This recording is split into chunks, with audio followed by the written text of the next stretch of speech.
आध्यात्मिक मित्रों, ये पूजा पीठ में जो जो वस्तु है ये सभी हम भारत और तिब्बत, नेपाल प्रांतों में घूमते समय कुछ महात्माओं से मिले हुए वस्तु है और कुछ हमें प्रकृति के रूप में वहाँ महात्माओं की ओर से हमें हमारे हाथों में दिया हुआ चीज है। ये सभी कोई खरीद कर यहाँ रखने का कोई चीज नहीं, क्योंकि प्रकृति में सृष्टि आरंभ से अब तक जो जो क्रम विकास हुआ है उसको जानने के समय हमें पता चलता है कि पहले सृष्टि के मूल तत्व जो है वो खनिजों में प्रवेश किया। सृष्टि के आरंभ में उस समय कोई प्राणी नहीं।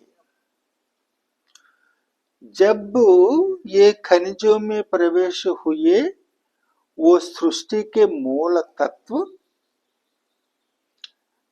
कई संघर्षण के बाद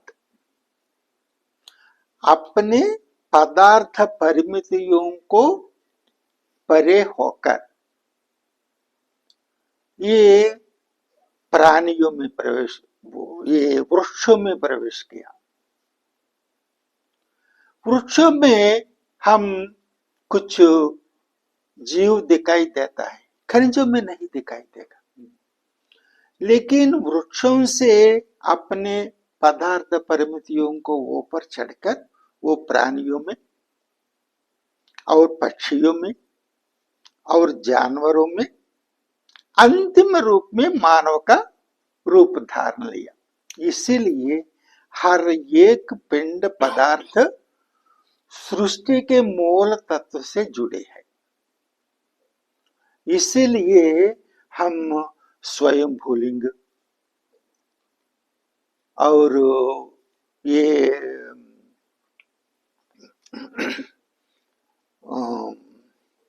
एक शालिग्राम और ये नर्मदा के किनारे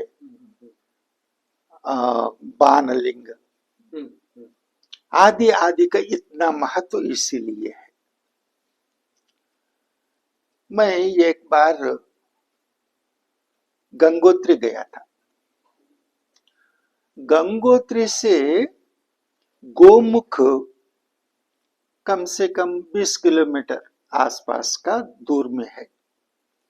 वो पैदल ही जाना पड़ेगा। कहीं कहीं रास्ता इतना ही होता है, इधर ऊंचे पहाड़, इधर नीचे से बहती हुई भागीरथी, ऐसा होते हैं। मैं ऐसे जा रहा हूं, रास्ते में देवगंगा आया और कुछ बीच में रहने के लिए कुछ भोजवास नामक एक अवधूत महात्माओं से बनाए हुए एक कुछ रहने का कुछ व्यवस्था के लिए वहां। उसके बाद जाने के बाद ये गोमुख आता है। वहां छोटे सा इतना ही एक मंडप होते हैं, वैसे छत होते हैं। वहां एक गणपति नामक एक पिंड रूप होते हैं। उससे 2 किलोमीटर आगे जाने के बाद वहां से वो सभी हिम से ढके हुए ग्लेशियर है।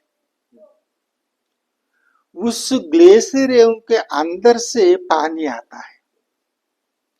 वो रूप जैसे होता है कि मुख को खोलते हुए गाय का रूप जैसा होता है ऐसे होते हैं, उसके अंदर से पानी वेग से नीचे गिरते हैं, इसीलिए उसे गोमुख नाम पड़ा। ऐसे रास्ते में जा रहा हूं मैं। ये यहाँ से गंगोत्री से शुरू हुए, कुछ ऐसे ऐसे जाते हुए उसके बाद पांडवों ने वहां नहाने हुए, देवगंगा कहते हैं, वहां थोड़ा समय रुके।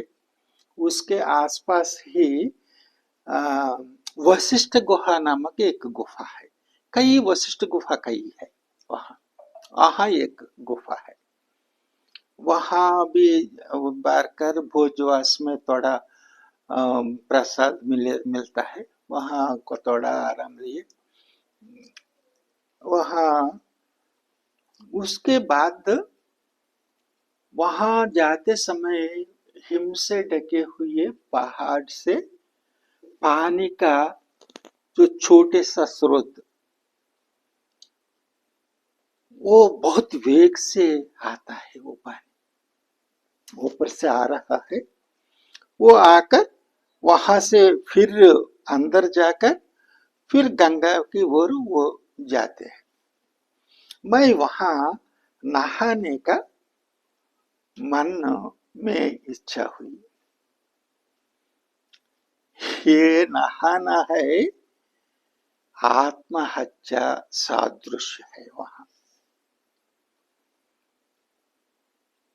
क्योंकि हिम से ढके हुए पर्वत से जो पानी निकलता है, जो इतना ठंडा होता है,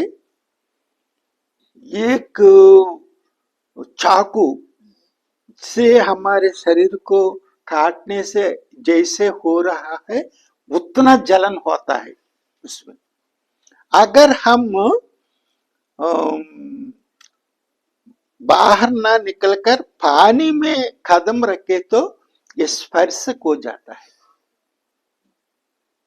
इतना तक जगह गए, 2 कदम अंदर डाले तो ये शरीर स्पर्श खो जाता है, प्राण होता है हमें, लेकिन पैर हिलने की शक्ति हमें नहीं होती। ऐसी जगह स्नान करना पगला ही करता है। मामूली आदमी कुछ नहीं करेगा। लेकिन हिमालय में जाते समय हम कुछ पूरी तरह स्वच्छ रहना है, हिमालय महात्माओं की शरण में जाना है। उसी समय कुछ अवधूत महात्माओं ने हमें सूचना दी, ऐसी जगह अगर तुम मरने पर भी कोई परवाह नहीं ऐसे सोचे तो नहा सकते हैं, इसका कुछ नियम का पालन करे तो बहुत अच्छा होता है। वो क्या है, तुम पानी में ना उतरो,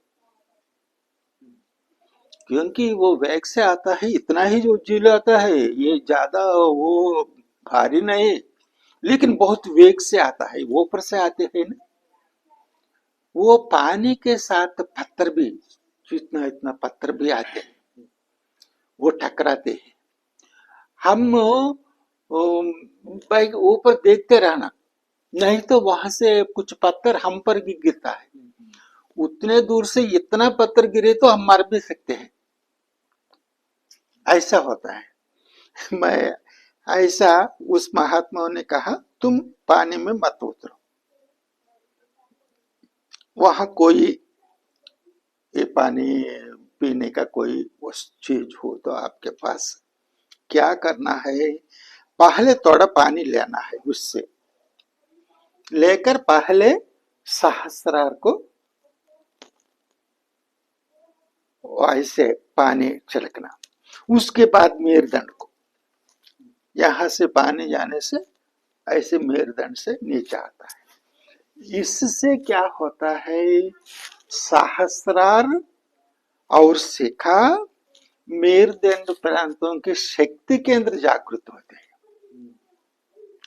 उसके बाद क्या करना है, पहले ये स्रोत यानी कान, कान है ना, ये पहले ये कान को भिगाना है, उसके बाद ये, उसके बाद भुजा, उसके बाद छाती, उसके बाद थोड़ा पानी पीना है, उसके बाद पैर में डालना है। ये करने के बाद शरीर जागृत होता है। इस वातावरण से उस वातावरण में शरीर में परिवर्तन होता है। जब उस परिवर्तन होता है उस समय 1 से 10 अंक गिनते जितना समय होता है उतने में नहाना है, तो तब तुरंत ये कपड़े से पोंछना है, सूरज की किरणों से शरीर को उष्ण देना है। ऐसा करने की एक विधि है वहां। अब उस महात्माओं के संग में रहे तो ऐसे सूचना देते हैं, अगर ऐसा करना कि पागलपन आप में हो तो ऐसा कर सकते हैं। हम ऐसे ही नहा रहे हैं। वहां से इसके ऊपर से जो आता है, यहाँ नीचे से भागीरथी गंगोत्री की ओर वेग से जा रहा है। जो गोमुख से इतना धारा आते हैं ना, वो धारा वहां हिम के कारण ठंडा ज्यादा होते हैं, पानी दिखाई देना कम होते हैं, वो आते। यहां से ये गोमुख के ऊपर 2 किलोमीटर जाने के बाद तपोवन है, वही एक बार गया था मैंने। वहां से आगे जाने के बाद हिम ग्लेशियर्स होते हैं। वहां से कुछ गुफाओं में कुछ महात्मा रहते। उसके आगे एक शिव पर्वत है, वो शिव पर्वत जो मैं नहा रहा हूं वहां से दिखाई देता है।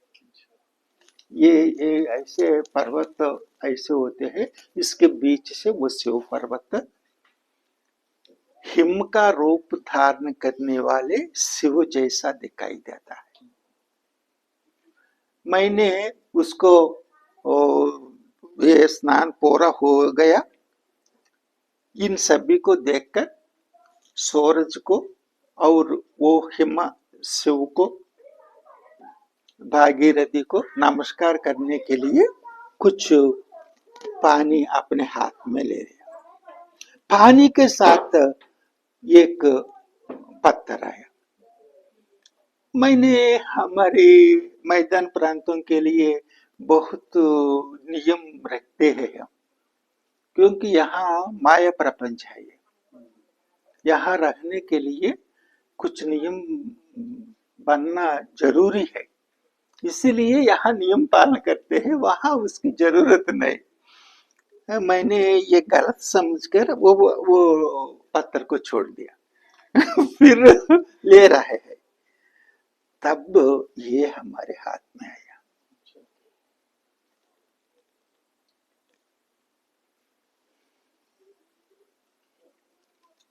ये हमारे हाथ में आया ऐसे।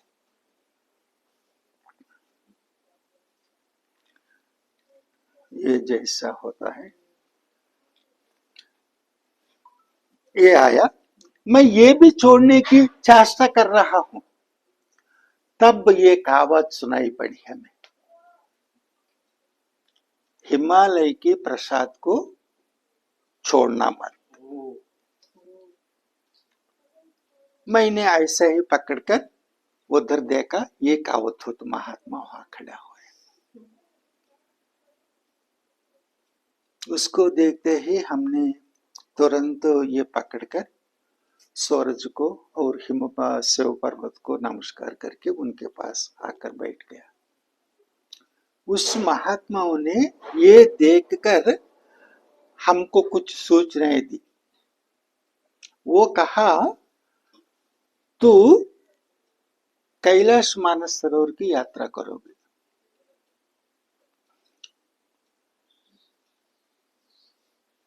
ऐसा कहा। उस समय 1,00,000 रुपया होता है। उस समय हमें 100 रुपये के लिए ही कई समय सोचकर खर्च करने की स्थिति है। उस समय मेरा आर्थिक स्थिति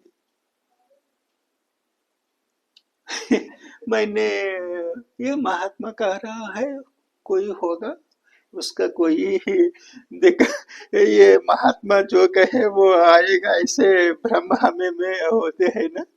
मैं जो भी हो उससे उनको नमस्कार करके उनके पास बैठा। मेरे साधना के बारे में वो बताया और ये महात्मा गुरुओं के सूचना पाकर मैंने ऐसे महात्माओं का दर्शन करते हुए ये परिव्राज की दीक्षा के रूप में ये सब देख रहे हैं, ऐसे कहा मैंने। उसने कहा,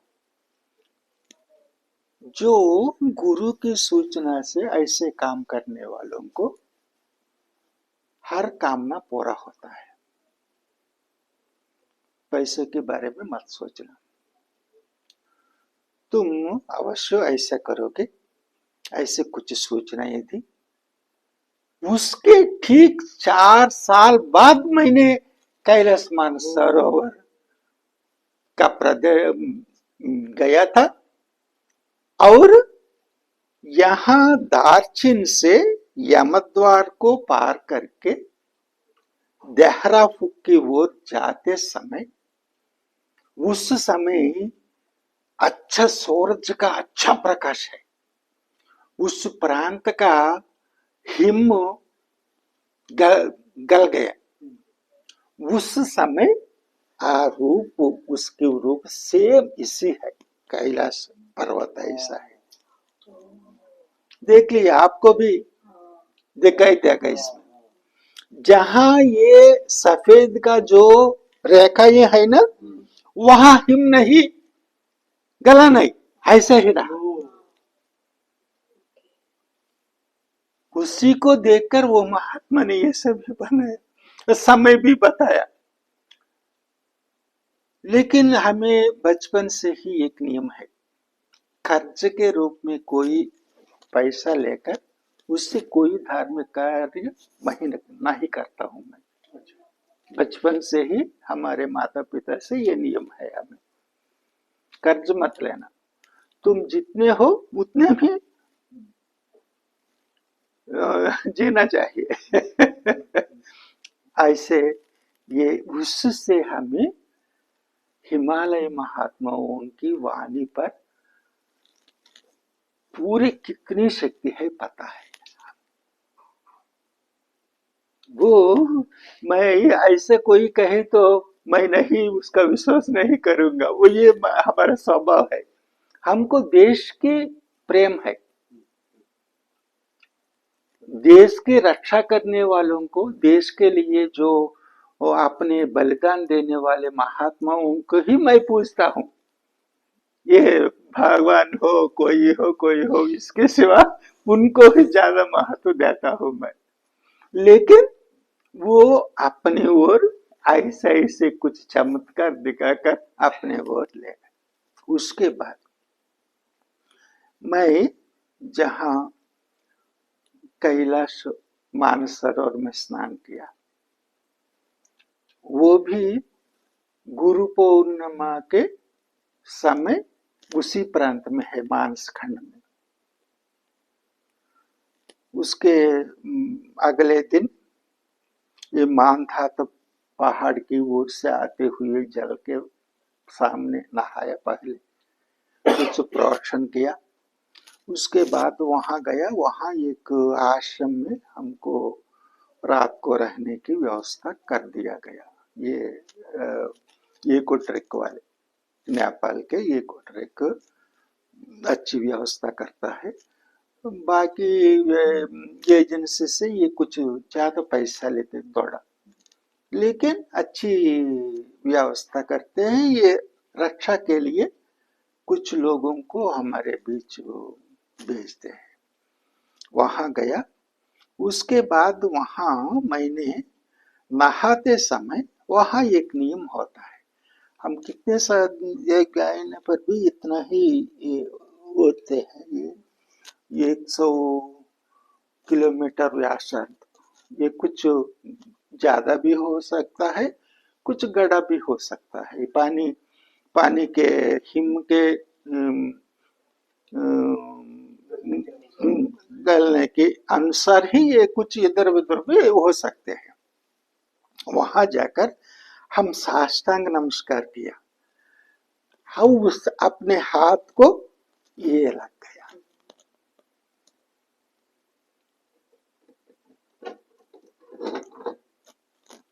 इसमें प्रणव स्वरूप दिखाई देता है आपको, गणपति रूप भी दिखाई देता है, प्रणव का स्वरूप भी दिखाई देता है। इनकी सृष्टि का मूल अवश्य पालन करना चाहिए हमें। ये दोनों पक्षी के दो पंख जैसे हो, साधक के लिए ऐसे जो नियम है,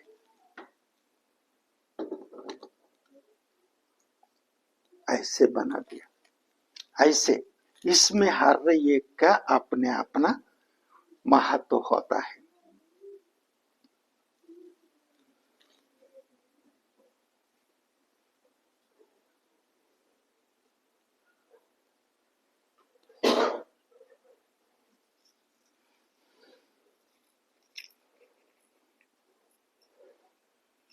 एक बार मेरा मित्र एक है, ये शिवशक्ति स्वामी, वो भी अवधूता है। एक बार ये शिवरात्रि के समय हमें अपने आश्रम के लिए बुलाया था, मैं वहां गया। मैं जाते समय वो गो पूजा कर रहा है। जब गो पूजा चल रहा है उस समय गौ ने अपना गोबर देना शुरू किया। वो अपने हाथों को ऐसा रखकर उस गोबर को दोनों हाथों में ऐसा पकड़कर उससे ये ऐसे निकाल के लाए।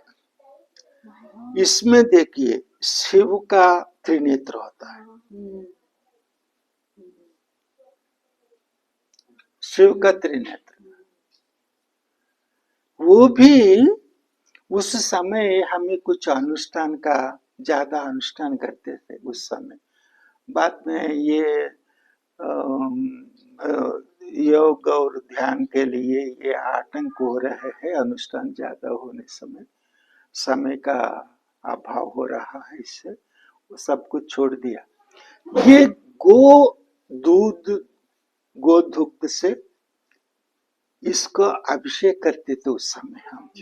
ये बढ़ गया, पहले इतना नहीं।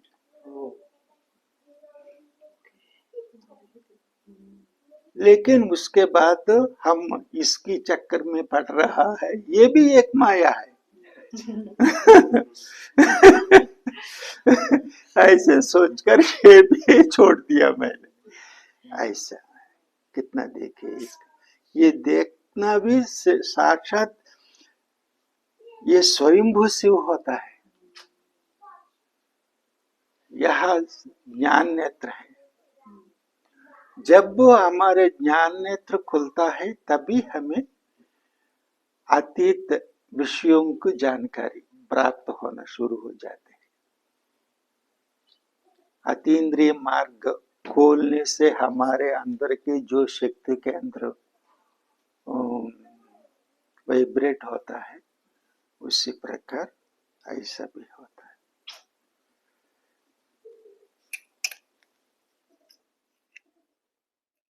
और एक मेरा निर्गुण चैतन्य नामक एक महात्मा है।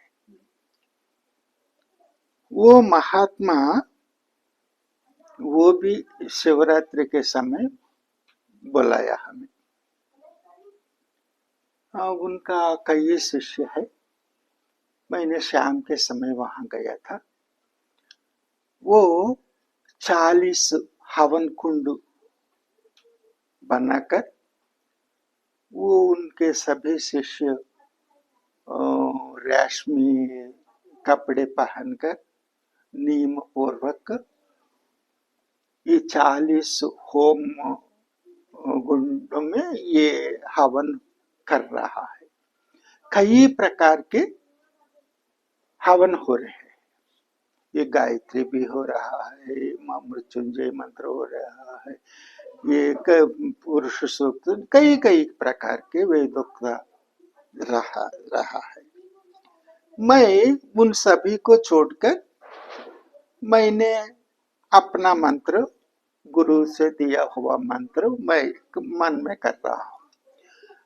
करते समय वहां गायत्री मंत्र हो रहा है पंडितों से, लेकिन हमें उस समय गिरनार के कमंडल कुंड में दत्तात्रेय स्वामी ने 12 साल तप किए हुए वो आश्रम हमारे आंखों में घूमना शुरू किया। वहां सोमवार के दिन समिधाएं डालने से वो धुन अपने आप प्रज्वलित होता है। हाँ, गिरनार में ये क्या हो रहा है ऐसे सोच रहा हूं मैं।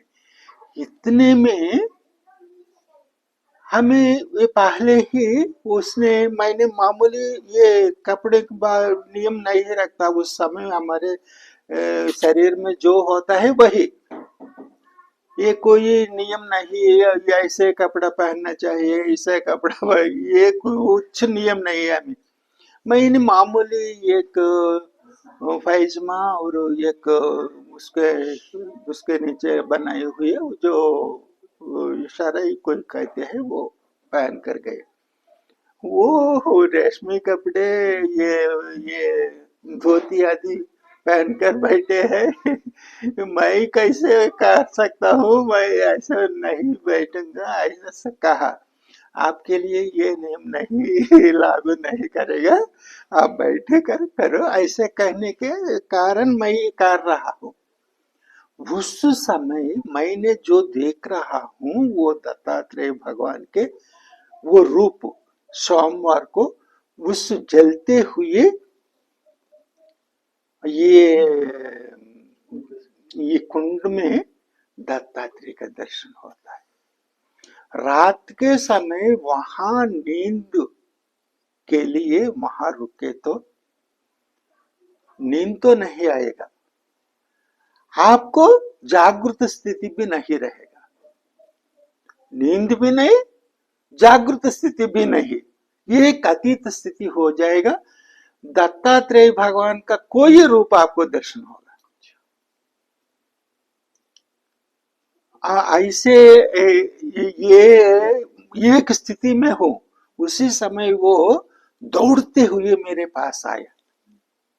मेरे हवन करते हुए उस कुंड से ऐसे दोनों हाथ रखकर ये निकाल कर दिया।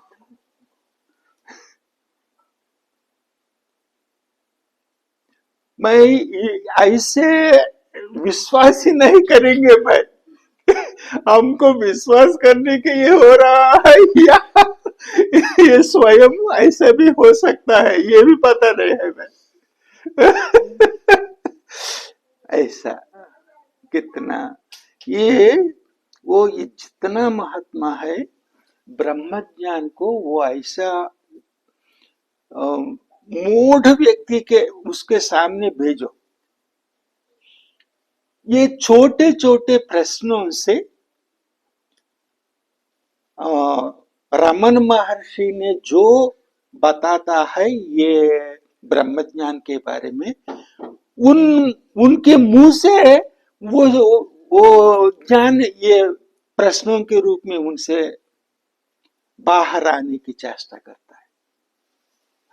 ऐसा कई गुरु कई निगूढ़ प्रांतों में गुप्त रूप में है हमारे भारत में।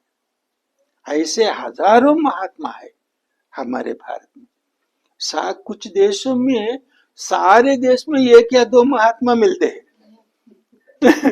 लेकिन हमारे यहाँ हर प्रांत में भी ऐसा होता है। और एक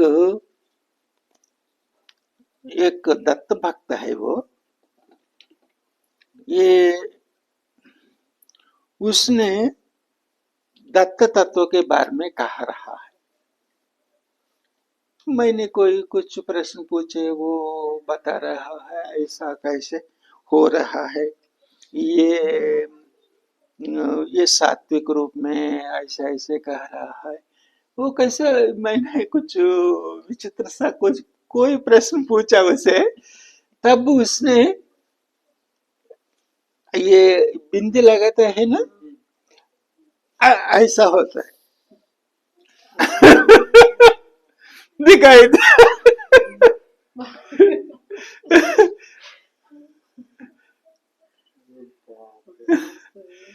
ऐसा होता है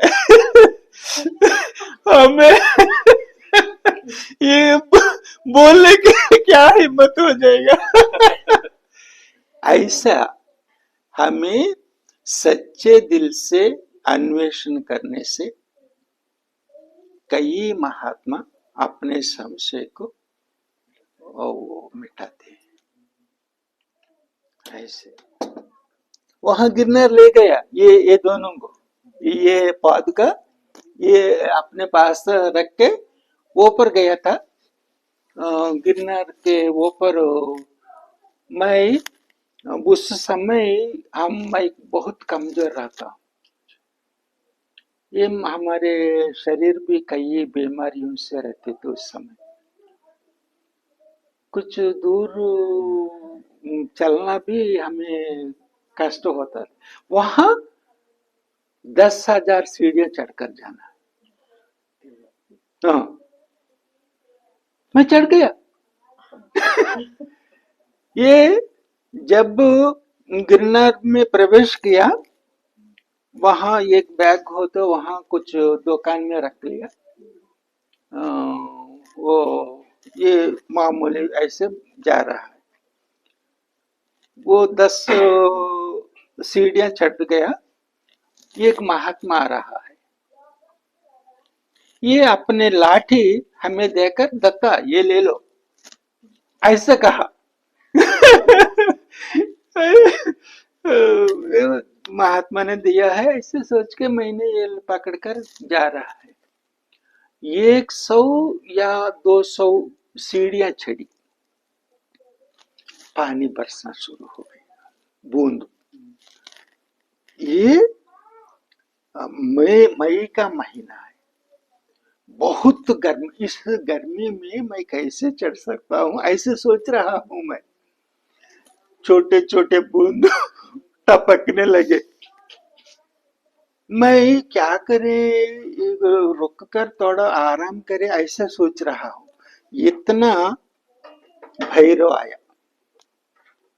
कहां से आया पता नहीं, हमारे आगे ऐसे चल रहा है। मैं रुके तो वो भी मेरे पास ऐसे देखकर वो भी रुकते थे। मैंने चलना शुरू किया, वो भी रास्ते में चल गया। इतने में बारिश ज्यादा होने लगा, थोड़ा हमें ठंडा हो गया, शरीर ठंडा हो गया, बहुत आनंद आ रहा है। क्यों आनंद आ रहा है वो भी पता नहीं, कारण नहीं, कोई कारण हो तो हम बता सकते हैं। उस समय कई ये गिरनार देखने का इच्छा कई साल से है, लेकिन हम शरीर उतना कष्ट नहीं सकेंगे ऐसे सोच के मैं नहीं गया उस तक।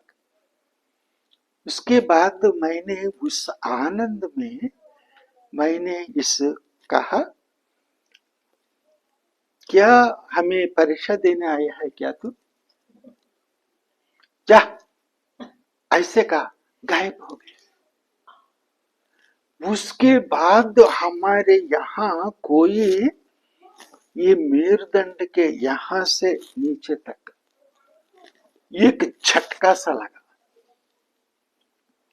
क्या हो गया पता नहीं, लेकिन उसके बाद हमारे शरीर में सुहा नहीं। कोई जा रहा हूं, कितना आनंद हो रहा है, कितना आनंद हो, एक मैं कितने सीढ़ियां पार कर जा रहा हूं वो भी पता नहीं। ऐसे अंबा पर्वत जाने के बाद ही पानी रुक गया। वहां तक जाने के बाद नवद्वीप से आए हुए 2 साधक मिले। अंबा पहाड़ के पास ही सभी भक्त लोग रुकेंगे, उसके बाद जो जाता है केवल वो साधक ही होता है। वो हमें अपने साथ तो ले जाना शुरू किया।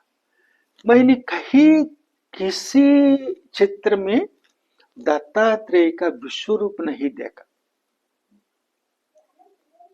उस समय ये पानी के कारण, पहाड़ ऊंचे पहाड़ में जाने के कारण एक जैसा ये कोहरा कोहरा जैसा रूप छा गया। वहां रूप में दत्ता स्वामी का कई रूप। दत्ता माने जितना देने पर भी जो बचा रहे,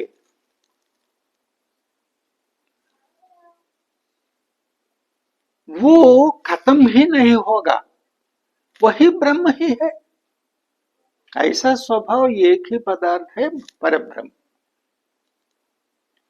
जितने लोगों को देने पर भी ऐसा ही जो रहे वह ब्रह्म ही होता है। उसका कई रूप ऐसे ऐसे चढ़ गया। वहां जाने के बाद वहां ये कमंडल कुंड में भी रुकने का मन भी नहीं लगा। मैं कहा जा रहा हूं ये भी नहीं पता। ऊपर उसके समय एक रस्सी वहां से नीचे देते हैं, उसके पकड़कर हम वो पर जाते हैं उस समय। अब रास्ता बन गया, अच्छे व्यवस्था हुई, अंबा तक ये रोपवे भी बन गया, आज बहुत बन गए। उस समय ये नहीं, वहां गए, वहां दत्त पद गए हैं। मैं ये पद गए सामने रखकर दत्त कवच आदि पढ़कर वो अनुष्ठान ज्यादा करते थे उस समय। ये सभी बात में छोड़ दिया, ये समय हमें फुर्सत नहीं मिल रहा है। ये सभी ये ब्रह्म के जाने के तक है, इसलिए ये ऐसे ही रहना भी हमें कुछ, ये कोई महात्माओं की सूचनाओं से क्या हो गया हमें भी पता नहीं। वहां जाने के बाद वहां एक पुजारी है, वह तुरंत बहुत आनंदित हो गए। वो ये पादुकाएं लेकर दत्त पादुका में रखा, रखकर वहां आराम से बैठो ऐसे कहकर उसने कहा रात को यहां सो जाओ, ऐसे कहा। हमें जो जो करना है महात्मा ही सूचना देते हैं। हम पहले से प्लान करके जाने से ऐसा नहीं हो जाएगा। वो अपने आप होना चाहिए, वो वही संभव होना कहते हैं। वहां जाने के बाद वो बहुत हुए ऐसे कई। ये एक बार हमने ये मुक्तिनाथ गया था नेपाल, पशुपतिनाथ देकर पोखरा जाकर वहां से गाड़ी पकड़कर बेनी तक जाकर बेनी से पैदल गया मुक्तिनाथ तक। वहां रास्ते में एक काली का मंदिर है शायद, वहां एक महात्मा है, वहां रुक गया। वो महात्मा थोड़े समय रुकने के लिए कहा, वहां आराम लेके मैं फिर गया। कुछ दिन में 2-3 दिन लगे हैं, आराम से गया मुक्तिनाथ। वहां से मुक्तिनाथ का दर्शन होके वहां नीचे के गांव में एक आश्रम है, अवधूत आश्रम, वहां 1-2 दिन रहे वहां। उसके बाद नीचे आते समय काकबनी गया। ये काकबनी के उधर से जाने से और एक रास्ते में कई शालिग्राम पहाड़, उससे और कई निगोड़ प्रांत आदि है। मैं वहां गया। वहां ये मुक्तिनाथ के नीचे के आश्रम में भी इतने जगह बड़े बड़े, इतने सालग्राम से लेकर इतने सालग्राम से लेकर इतना सालग्राम से लेकर इतना बड़े तक सालग्राम है। मैं वहां वो कुछ आराम करने के लिए वो आराम लो ऐसे सोचा। मैंने उसके पास कुछ देखा। देखने के बाद ये सालग्राम देखिए, नारायण सालग्राम है। कहा कैसे पता चलेगा, हमें कैसे पता चलेगा, ऐसे कहा मैंने। ये कट करके दिया। ये गंधा दिल एक है, ये सभी ये ये सहस्त्र फन जैसे होते हैं वैसे होते हैं। ये कुछ सही करे तो वो दिखाई देगा। ये विष्णु शेषशयन पर, शेषशयन जैसा होता है, अब उस रूप ऐसा ऐसा ऐसे हर एक का अपना अपना महत्व है, हर एक में सभी का। बहुत कहानियां है इसके पीछे ऐसे।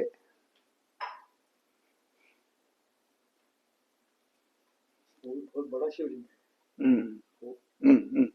तो वो अर्धनारीश्वर रूप है। एक महात्मा ने आया था काकनाडा आने तक, हमारे पास भी आया था। वहाँ एक उनके शिष्य भक्त लोग आए थे, वहाँ कुछ पूजा कर रहा है, वो करके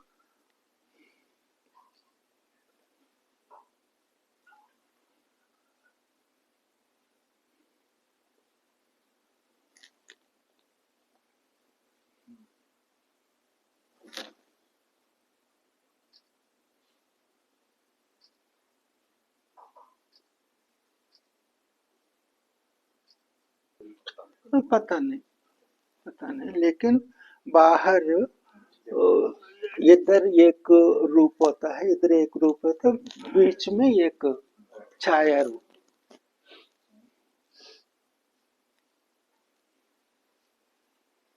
स्वामी जी, जो प्रणव स्वरूप आपने बोला उसका क्या? ये प्रणव स्वरूप ये है, इस सृष्टि का मूल है। आप रात के समय कभी आपको नींद खुल जाए तो देख लो, दोनों कान ऐसे छोटे से हल्के से थोड़ा ऐसा दबाओ, आपको प्रणव सुनाई देगा, ओंकार। प्रणवोपासना अलग है। वहां ओंकार को स्वयं नहीं उच्चारित नहीं करते, सो हम, सा हा अक्षर है। वेद ने बताया ये अक्षर परब्रह्म स्वरूप है।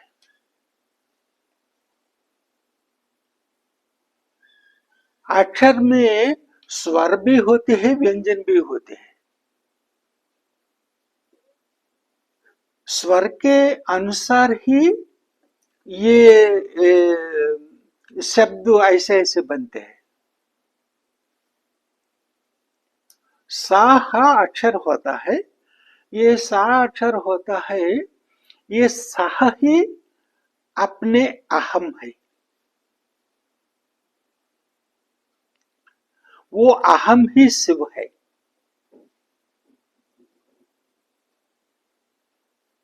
शिव ही अपने अहम होता है, यानी एक प्रकार की चेतना।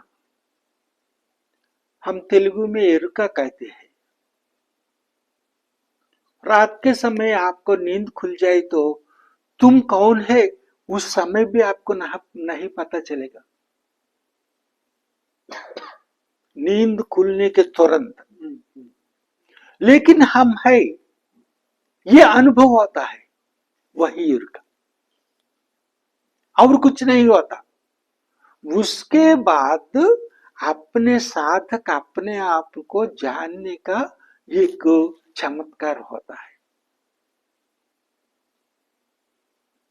मैं हूं, उसके बाद आप लौकिक विषय याद आए तो तुम लौकिक जीवन में हो।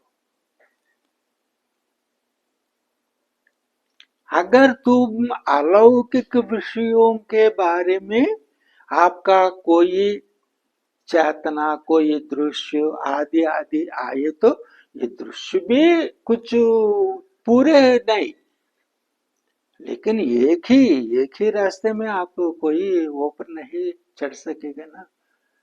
ऊपर जाते हैं फिर नीचे जा गिरना पड़ता है। स्थिति सीधे ऐसा नहीं रहेगा, क्योंकि मन ही साधना के उपकरण है। हमें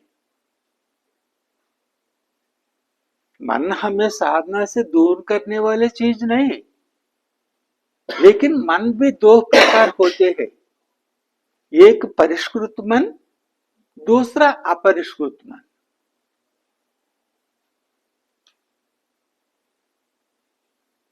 ये परिष्कृत मन अपने को श्रेय की ओर ले जाता है, अपरिष्कृत मन प्रेय की ओर ले जाता है। जो प्रिय हो वो करो। ये परिष्कृत मन करता है, वो श्रेय जिसमें हो विवेक से उसको चुनो, उसी के ओर जानो। ऐसे कई प्रकार के होते हैं। ये साधना, ये हर हम जीवित रहते पूरे समय भी उसी में लगाने पर भी हमें सीखने के लिए बहुत कुछ बचा होता है।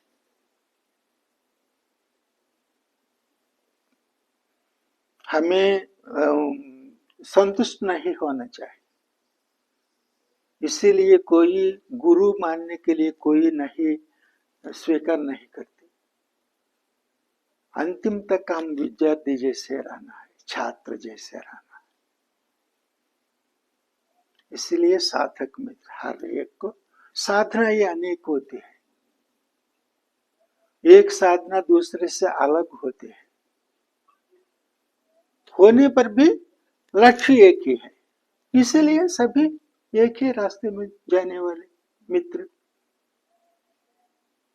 ये वो सांप्रदाय, ये सांप्रदाय, वो है, ये है, ये क्या है? ये कुछ नहीं। ये सभी हमें साधना से दूर ले जाने वाले। इसीलिए हम किसी को स्थिर निर्णय आदि कभी नहीं रखना है। जब जो मिलते हैं उसको पहचानते हुए आगे बढ़ना चाहिए। जो रास्ता वही दिखाई देगा। हमको दो ही, स्वच्छता और शरणागति, ये दोनों हर समय हमको रास्ता दिखाते रहेगा।